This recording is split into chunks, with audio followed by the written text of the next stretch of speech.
ఇది మామిడి అల్లం మొక్క. పైన ఆకులు ఒడిలిపోతే తీసేసాము. కింద ఊరిన దుంపని తవ్వుతున్నాము.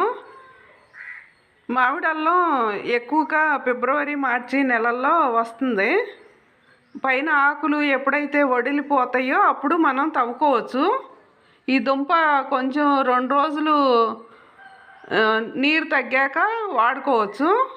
మామిడి అల్లంతో మురబ్బా చేసుకోవచ్చు, పచ్చడి పట్టుకోవచ్చు, జ్యూసుల్లో వేసుకోవచ్చు. అల్లం పచ్చడి పట్టుకున్నట్టు ఈ మామిడి అల్లం మొక్కను కూడా ఉపయోగించి పచ్చడి పట్టుకోవచ్చు, చారు కాసుకోవచ్చు. అల్లం ఎక్కువ వేసుకుని, మామిడి అల్లం ఎక్కువ వేసుకుని చారు కాసుకోవచ్చు. చాలా ఆరోగ్యపరంగా కూడా చాలా మంచిది మామిడి అల్లం.